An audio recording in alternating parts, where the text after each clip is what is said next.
Hello friends, రెగ్యులర్గా నా videos చూడాలంటే సబ్స్క్రైబ్ అని చేయండి. పక్కన బెల్ బటన్ కూడా క్లిక్ అని చేయడం ద్వారా మిస్ కాకుండా చూస్తారు.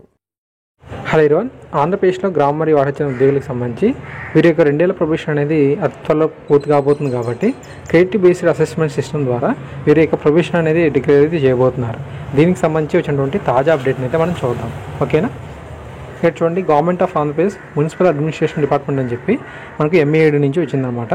ఇది వార్డు సెక్రటరీకి సంబంధించి. Okay, request to conduct online training and online assessment test for ward secretary functions under credit based assessment system అని చెప్పి ఈ వార్డు సెక్రటరీస్ ఎవరైతే ఉన్నారో వీరికి సంబంధించినటువంటి ఆన్లైన్ ట్రైనింగ్ మరియు ఆన్లైన్ అసెస్మెంట్ టెస్ట్ సంబంధించి అప్డేట్ అనమాట. ఓకే, సో ఇక్కడ చూడండి, సెకండ్ పాయింట్ నందు ఈ యొక్క ట్రైనింగ్ సంబంధించి ఇచ్చారన్నమాట. 90 hours పాటుగా ట్రైనింగ్ అయితే ఉంటుంది. ఓకే, 90 hours ట్రైనింగ్ అయితే ఉంటుంది. అంతేకాకుండా 65 credits కూడా ఉంటాయి. ఓకే, సో సచివాలయం ఎంప్లాయీస్ ఎవరైతే ఉన్నారో వీరికి 90 hours పాటు ఈ ట్రైనింగ్ అయితే ఉంటుంది. తర్వాత 65 credits అనేది ఇవ్వడం జరుగుతుంది. ఏ సబ్జెక్ట్కి ఎన్ని hours పాటు ట్రైనింగ్ అయితే ఇస్తారు, ఎన్ని క్రెడిట్స్ అనేవి ఉన్నాయో కూడా ఇక్కడ చూపించడం జరిగింది.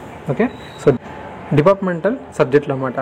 డిపార్ట్మెంటల్ సబ్జెక్ట్కి సంబంధించి 80 hours పాటుగా ట్రైనింగ్ అయితే ఉంటుంది. 50 credits అనేది వీటికి ఇవ్వడం జరిగింది. ఆ తర్వాత గవర్నమెంట్ స్కీమ్స్ మరియు కన్సర్న్ సెక్రటరీ ఎవరైతే ఉన్నారో వారికి సంబంధించినటువంటి డిపార్ట్మెంట్ మీద ట్రైనింగ్ అనేది 10 hours పాటు ఇవ్వడం జరుగుతుంది. 15 credits అయితే ఇవ్వడం జరిగింది. ఇలాగా టోటల్గా 90 hours పాటు ఈ ట్రైనింగ్ పీరియడ్ అయితే ఉంటుంది.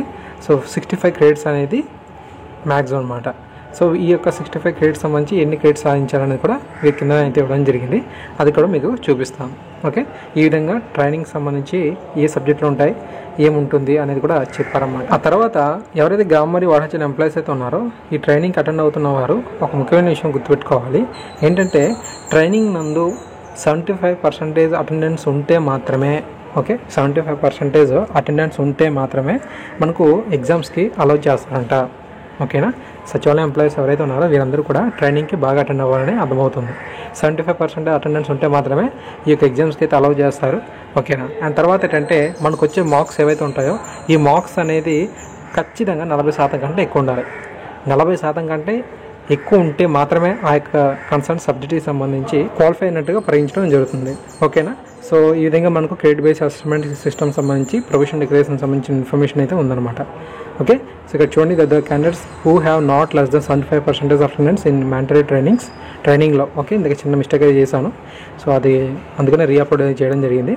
సో ప్రొఫెషన్ డిక్లరేషన్కి చేయాలంటే కంపల్సరీగా ఈ ట్రైనింగ్ పీరియడ్ నందు 75% అటెండెన్స్ అనేది మనకు కంపల్సరీ. ఖచ్చితంగా మనకు జరిగే ఏవైతే సబ్జెక్టులు అయితే ఉంటాయో వీటికి సంబంధించి 40% మార్క్స్ కన్నా ఎక్కువ మీరు గెయిన్ చేయడం కూడా ఇంపార్టెంట్. ఓకే, సో 40% కన్నా తక్కువ మార్క్స్ అయితే తెచ్చుకోకుండా చూసుకోండి. సో ఇలా చేసినట్లయితే మనకు ప్రొవిషన్ అనేది క్లియర్ అయితే అవుతుందని చెప్పి 4th పాయింట్ మెన్షన్ చేశారు. ఓకేనా? 5th పాయింట్ ఏం చెప్పారంటే అర్బన్లో ఉన్నటువంటి సెక్రటరీస్ ఏవైతే ఉంటారో వీరందరికీ కూడా ట్రైనింగ్ అనేది వితిన్ 2 monthsలోనే కంప్లీట్ అనేది చేయాల్సి అయితే ఉంటుందన్నమాట. ఓకే, సో వారికి సంబంధించి డిపార్ట్మెంట్ రిలేటెడ్ సబ్జెక్టులు మరియు గవర్నమెంట్ స్కీమ్స్, వారు అందించబోయే సర్వీసెస్, వీటికి సంబంధించి ట్రైనింగ్ అనేది ఇవ్వాల్సి అయితే ఉంటుంది. అది కూడా మనకు వితిన్ 2 monthsలోనే. ఈ పాండమిక్ వల్ల ఏంటంటే కోవిడ్ ఆ పాండమిక్ దృష్ట్యా వీరందరూ కూడా విర్చువల్ ట్రైనింగ్కి ప్రిఫరెన్స్ అయితే ఇచ్చారు.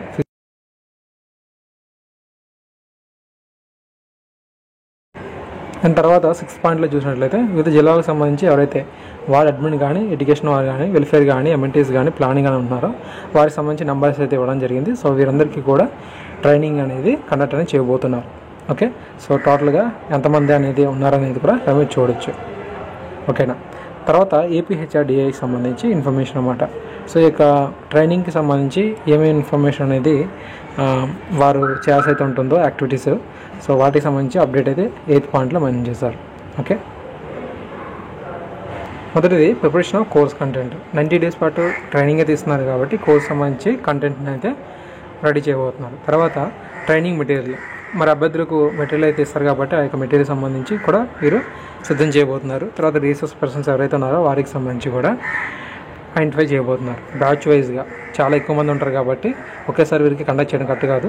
సో అందువల్ల ఏంటంటే బ్యాచెస్ వారీగా, మీకు ఆల్రెడీ తెలుసు, మీరు ఆల్రెడీ ట్రైనింగ్ అయితే తీసుకున్నారు కాబట్టి మీకు ఒక అవగాహన అయితే ఉంటుంది. బ్యాచ్ 1, బ్యాచ్ 2 అనేవి ఉంటాయి కదా. సో ఈ మెంబర్స్ అందరినీ కూడా బ్యాచ్ వారీగా విడదీస్తారు. తర్వాత ఎగ్జామ్స్ని కండక్ట్ చేయడం, ఫలితాన్ని విడుదల చేయడం. సో ఈ విధంగా మనకు ప్రక్రియ అయితే ఉంటుంది. ఓకే, సో ఈ విధంగా వార్డ్ సెక్రటరీకి సంబంధించి వారికి త్వరలో కండక్ట్ చేయబోతున్నటువంటి ఈ క్రెడిట్ బేస్డ్ అసెస్మెంట్ సిస్టంలో భాగంగా ఆన్లైన్ ట్రైనింగ్ మరియు ఆన్లైన్ ఎగ్జామ్స్ సంబంధించి అప్డేట్ అయితే ఉంది. ఓకే, మార్క్స్ గురించి ఇన్ఫర్మేషన్ అయితే ఇచ్చాను.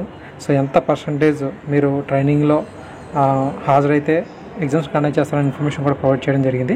ఈ విధంగా మంచి అప్డేట్ అయితే రావడం జరిగింది సచివాలయం ఉద్యోగులకు సంబంధించి. ఓకే, మరిన్ని ముఖ్యమైన అప్డేట్స్ చేయడానికి మీకు అందిస్తూ ఉంటాను. Thank you. Please share this video. కొత్త వారికి ఛానల్ సబ్స్క్రైబ్ చేసుకొని సపోర్ట్ కూడా చేయండి. Okay, thank you.